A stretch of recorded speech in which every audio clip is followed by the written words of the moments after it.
Can you believe it's been over 15 years since we turned up our noses at the idea of a Porsche SUV? Now there's a third generation model, and it can even come as a plug-in hybrid like this one. Since it arrived way back in 2002, the Cayenne has become as important in Porsche's model range as its famous sports cars. But has time killed the magic? Once a divisive car, has the Cayenne become just another German SUV? Well, I'm going to be answering that and many other questions in this in-depth review. But before I answer all of that, make sure you subscribe to the channel and press that little bell icon so you know exactly when one of our videos goes live. Well, it could easily become just another SUV because of what lies underneath. The Cayenne uses the same platform as Volkswagen uses for its Touareg, Bentley uses for the Bentayga, Audi for the Q7 and Q8, and even Lamborghini for the Urus. The Cayenne certainly isn't the runt of the family anymore, but just another VW Group SUV. And I fear this one has got just a little bit boring. Now sure, you'd hardly call the original Cayenne a good looking car, but at least that car was divisive. It sort of created an opinion. This one all looks a little bit too familiar. But it has got a light bar though, and that is cool on any car. What do you think to the Cayenne though? Do you think it's a bit of a boring design, or have I just got it wrong as per usual? Let me know what you think in the comment section below. Inside, and it's a mixture of old and new. So you've got this traditional Porsche driving position. Everything feels really low and tactile. The steering wheel looks and feels fantastic. And you've got the traditional rev counter right in front of you. Now the rev counter is flanked by these two screens, and they're, as you'd expect, they're configurable. So for example, on the right, I can flick between my trip computer and clock, to tyre pressure, the energy flow, because this is the e-hybrid model, the G-force meter, lap counter, and there's a map there as well. So everything feels really easy to use. Now for the new, well, the Cayenne feels a lot more like the Panamera. So you've got this large center console here. There are a million different controls on here, but after a while you will get used to it, and everything sort of has a nice feel to it. So when you click the rear heated screen, for instance, you get a lovely little click. So satisfying to use. Now up here is a 12.3-inch touchscreen. Just like the Panamera, it works really very well indeed, very intuitive. All the controls are on this little slider here, and the home screen is very easy to use. Now storage wise, well, there's a couple of cup holders there. There's a large space under here. We've got a wireless charging pad there as well. We've got a large glove box, and the door bins of a really good size as well. But the thing that strikes you the most in here is the quality, because everything in here feels fantastic. Every piece of leather feels so plush, so smooth, and all of the little controls and the vents, they've all got a tight little movement to them. It all works beautifully. The Cayenne feels a seriously expensive car. The basic Cayenne gets 19-inch wheels, dual-zone climate control, sat-nav with Apple CarPlay, LED headlights, an automatic tailgate, and electrically adjustable front seats. But if you want another colour other than flat white, you'll have to pay for it. Just like up front, back here is very impressive as well, because it's very flexible and there's tons of space. Now this rear bench, you can slide it forwards, and these seats recline as well, so you can get very comfortable. But even when they're in their default position, I mean, look at the knee room I've got. I mean, that seat is set up in my driving position. I'm just over 5'10", and I've got tons and tons of knee room, and I can put my feet underneath the seat in front of me and really stretch out. And despite this sloping roofline, headroom is pretty good as well. There's also some nice touches back here. There's a 12-volt socket. There's two USB charging ports as well. Now there is quite a large transmission tunnel, but because the car is so wide and these footwells are wide, you can easily fit a third person there. There's a couple of cup holders here as well, and the whole feeling back here is one of space and versatility. Round the boot, and the Cayenne has actually got a very large boot. It's larger than the types you'd find on its nearest rivals. But you'll discover that this particular one has got a great big large bag in the corner, and that's because it's the plug-in hybrid. Now, as standard, Porsche are quite generous when it comes to charging cables. You get numerous different ones, and you can charge it up just round at the side here, and there's your charging port. Now, if you charge this car up on a 3-pin charger, it takes 8 hours. And if you connect it up with the different cable, this one in here, it'll take you 4 hours. But if you pay £500 for a larger onboard charger in this car, it'll take 2.5 hours. But like I say, that will cost you £500, which in actual fact is quite a lot of money. Let's take these charging cables out of shot and you'll discover, yes, there is quite a large boot. If we grab the Carbuyer suitcases, you can see that there's no load lip whatsoever. The boot is nice and square, and you can get loads and loads of luggage in. One bad thing, however, is that there's no way of folding the back seats from the boot. You have to run round the side. I say run, I just walked, and pull on the lever, and they fold down pretty flat actually, allowing you to push items right to the front of the boot.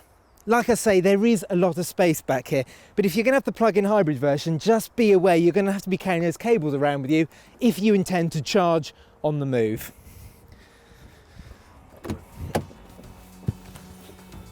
The e-hybrid adds the Sports Chrono pack, and it comes with a 3-pin socket and a 3.6 kilowatt onboard charger. But it's worth spending £500 on the 7.2 kilowatt charger, as this will slash charging time from just under 8 to just over 2 hours. Now, you may have noticed by now there are no diesels in this range.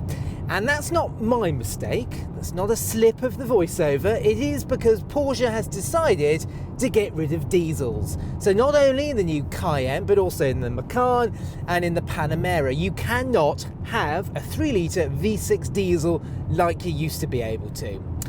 And that's a bit of a shame. The reason for it? Well, it's that D word, Dieselgate, but we won't talk about that.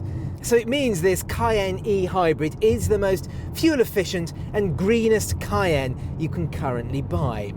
And fear not, because it is a pretty good car, this. Huge amount of acceleration. That 3-litre V6 with electric motor delivers some serious punch. I'm going to put my foot on the throttle. We're doing 60 miles an hour at the present, and the V6 opens up, and yes, that's a pretty irresponsible 90 miles an hour, but I am on a closed test track.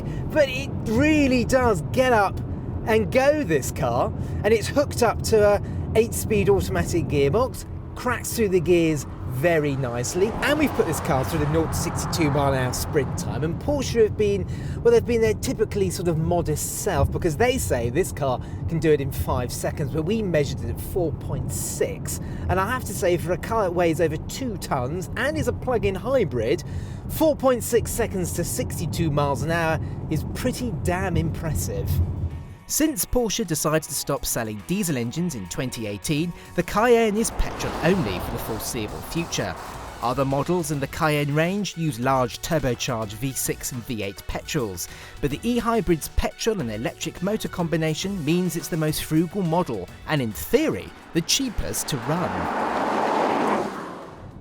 And when you've stopped hooning about and you actually want to use this plug-in hybrid for one of the main reasons of buying this car, for the electric running, you can do so, because on the home screen here you've got your 4 different driving functions. You've got e-power, that's pure EV. You've got e-hold, so you can hold on to the battery's charge and use it at a later date. You've got hybrid auto, so the car is constantly flittering between the petrol engine and the electric motor.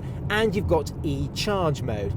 I'm in e-charge mode at the moment, and it uses the petrol engine, obviously, to power the car, but it also puts some power into the batteries to give you some extra range. Now, if I put it over to e-power, we're now running in pure EV. Now, I have to say, it's not as eerily quiet as it would be in a Range Rover Sport P400 PHEV. There is quite a lot of tyre roll, because the tyres in this car are pretty big, and there's quite a lot of wind noise as well, but despite that, it is quite nice to be driving around in electric power in a Porsche. And when you put it into hybrid auto mode, it's constantly flittering between the two power sources, and it does a really good job. There isn't a sharp drop off when the petrol engine switches off and it goes into electric power. The transition is very good. No matter which Cayenne you go for, the plug-in hybrid, the standard petrol-powered one, or the spicier turbos and Turbo S's, they all drive superbly, just in the typical way where we've come to expect of all Cayennes in the past. No rival can come close to the way this thing goes round corners and the sensations you get. Now, the steering in this car is not as good as it used to be in the Porsche Cayenne, but compared to its nearest rivals, the steering is good. It's got a nice sharpness to it, nice weighting to it. It does feel slightly artificial, but like I say, is better than all of its rivals. And despite this being the plug-in hybrid version, the steering feels no different to a turbo. It's that good. Now, the thing you do notice about this plug-in hybrid version compared to the other Cayennes is the brake pedal, because it does feel quite artificial compared to the usual Cayennes, the Cayenne turbos, etc, etc. There is a slight woolliness to it. However, it does feel an awful lot better than the brake pedal in a Range Rover Sport PHEV, a Volvo XC90 and a BMW X5. In this regard, the Porsche is the best. Now we come onto the ride. Now, this car has got the optional air suspension, and I would go for it because this car has got some pretty large wheels on it, and it just helps smooth the ride out, and it is very smooth actually. Are you going to be disappointed with it, or are you going to be really impressed? Well, it comes down to how you approach the car really, because if you have driven lots of Porsches in the past and you hop into this car, you will be a little bit disappointed by things like the brake pedal feel, the fact that this car feels a little bit heavy, the fact that the throttle doesn't feel that crisp, and you do get the sense you are lugging around that battery pack the whole time, and it does dent performance. Now, in some plug-in hybrid SUVs, the manufacturer will claim some wildly impossible MPG figure, like 130 odd miles to the gallon. Porsche have been a lot more realistic. They say you can get around 83 MPG from this. Well, you can if you've got the right lifestyle. Like I always keep going on about when I drive a plug-in hybrid, you've got to have the right lifestyle. If you plug this car in at home overnight, you've got a short commute to the office or to the supermarket, and you plug the car in, it is very possible to get 83 mpg, probably even more. But if you don't have that kind of lifestyle, you're not going to get anywhere close to 80 mpg. Now, we've been driving this car around. I haven't plugged it in overnight. I've been relying solely upon the hybrid powertrain, so it's been flitting between the petrol engine, the electric motor. I've been relying upon the regenerative brakes as well, and I've been using a little bit of the e-charge just to top the batteries up, and I've been getting around 26 mpg. Now, that doesn't sound brilliant, does it? But you've got to remember that this is a 2.5-ton SUV. I've been driving it around quite quickly. I've been using that charge function, and 26 mpg isn't too bad. But if you are going to be buying this car and you want to reach that golden 80 mpg figure, like I say, you're going to have to get into the habit of charging it up wherever you park it. The Cayenne is one of the finest, if not the finest, plug-in hybrid SUV currently on sale. It has the perfect blend of sporty driving, sharp handling, comfort and refinement, and it can deliver on the eco front too. But as ever, you have to have the right lifestyle to make the best use of the plug-in hybrid system. While Cayenne hybrids in the past have felt a bit hamstrung, this is the best of the breed. What do you think to it? Let us know in the comments below, and give our Audi Q7 e-tron review a watch and our SUVs playlist. Subscribe to the channel and give this video a thumbs up. Thanks for watching.